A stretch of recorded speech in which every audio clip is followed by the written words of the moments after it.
Hello guys, मी शिवांजली. नुकतेच मी मथुरा आणि वृंदावन या ट्रिपवरून जाऊन आले.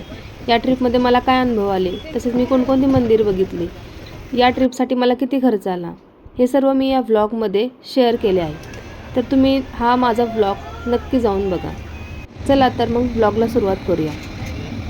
आम्ही सातारावरून रात्री 1 वाजताची वास्को द गामा म्हणजेच गोवा एक्सप्रेस ही ट्रेन पकडली. ही ट्रेन गोव्यावरून जी निघते ती डायरेक्ट मथुरेला जाऊन पोहोचते. या ट्रेनचं बुकिंग मी सातारमधून केलेलं.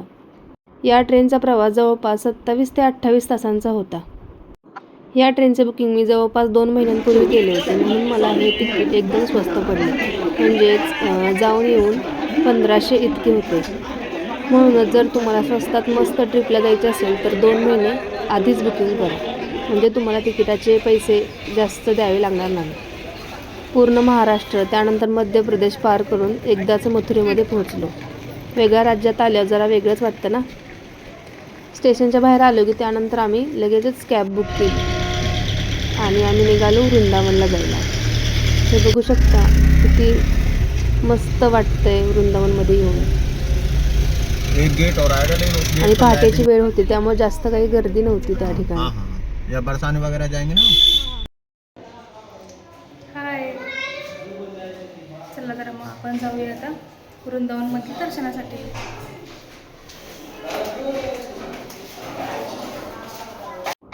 वृंदावनमध्ये तुम्हाला अशा रिक्षा खूप बघायला भेटतील.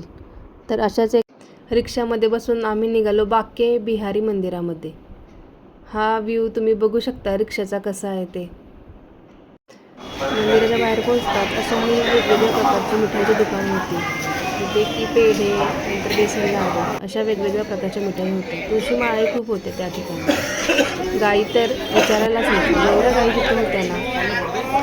मंदिराच्या बाहेरच एवढं छान वाटत होतं की असं वाटलं मंदिरात गेल्यावर तर काय होईल. हे तुम्ही बघू शकताय आजूबाजूला कशी दुकानं आहेत ते फ्रेंड्स आपल्याला हाय बाय करत होते. या ठिकाणी चप्पल तुमची हरवू नये म्हणून जिथून आपण प्रसाद घेतो त्या ठिकाणी चप्पल काढण्यासाठी आपले झाले.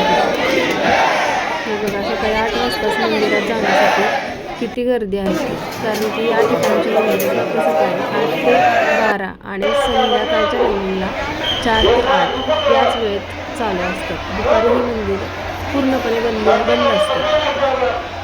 ही गर्दी तुम्ही पाहू शकता. या गर्दीतून कसं तरी वरती घुसून आतमध्ये मला जायला भेटलं. शेवटी या गर्दीतून कसे का होईना देवाचे दर्शन तर झालेच आणि एक देवाकडून हारही मिळाला.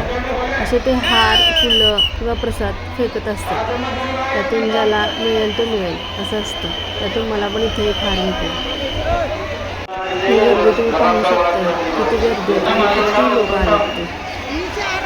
या ठिकाणी असं आहे की प्रत्येक 2 ते 3 मिनिटांनी या ठिकाणी देवाच्या पुढे पडदा ओढला जातो. असं म्हणतात की आपण देवाकडे कंटिन्यू बघत राहिलो तर देव आपल्यासोबत येतो, म्हणून येथील पडदा कंटिन्यू ओढला जातो. हे मंदिराच्या बाहेर अशी वेगवेगळ्या प्रकारची दुकानं आहेत. तिथून तुम्ही श्रीकृष्णाची मूर्ती किंवा त्याचे ड्रेसेस खरेदी करू शकता. किती सुंदर मूर्ती आहे बघा तुम्ही.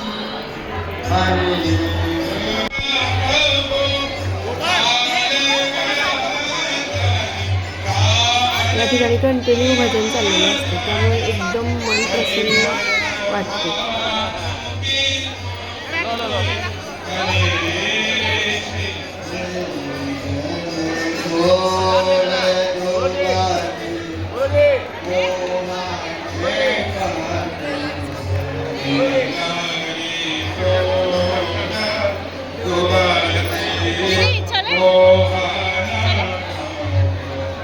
या ठिकाणी मंदिरातील बांधकाम पण एकदम जुन्या काळातील आहे, तुम्ही पाहू शकता.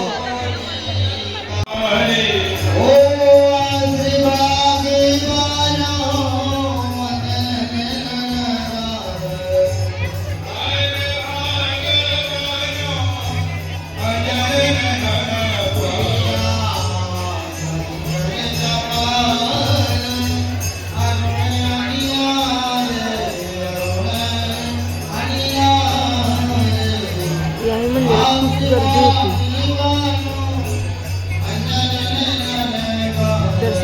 इथून बाहेर जाऊया. आणि एवढं दर्शन वगैरे झालं आता म्हटलं चला थोडासा नाश्ता करावा. तर या ठिकाणी असे वेगवेगळे नाश्त्याचे पदार्थ दिसत होते. याला चिला असं बोलतात. यामध्ये असं आंबोळी टाईप असतं आणि यामध्ये वेगवेगळ्या प्रकारच्या व्हेजिटेबल्स ॲड केले जातात, जसं की काकडी असेल, गाजर असेल आणि वरून कच्चं वगैरे टाकलं जातं आणि वरून तिखट शेव ॲड केली जाते. खायला काय मला आवडलं नाही जास्त, पण तिकडचे लोक खूप आवडीने खात होते. हे आलू टिक्की.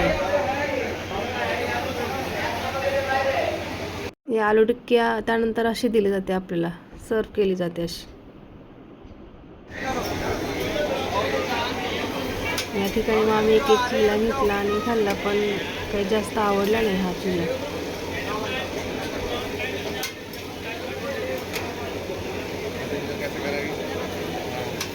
माझ्या मैत्रिणीने चहा घेतला, म्हटलं त्याचा एक व्हिडिओ घ्यावा. असं तंदुरी चहा होता तिथे. आणि इथला फेमस छोले भटुरे खूप आहे फेमस. या ठिकाणी तुम्ही त्यांची भटुरे करण्याची पद्धत बघू शकता. ते लाटत वगैरे नाही, डायरेक्ट हातावरती थापून घेतात. त्यामुळे काय होते, यांचे भटुरे असे एकदम टम्म फुगलेले असतात. या ठिकाणची लस्सी पण खूप फेमस आहे. खूप लोक इथं आवडीने लस्सी पीत होते.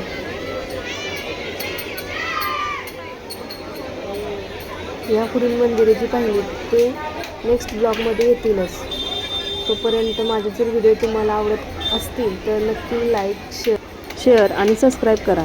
तर भेटूया नेक्स्ट ब्लॉगमध्ये. धन्यवाद.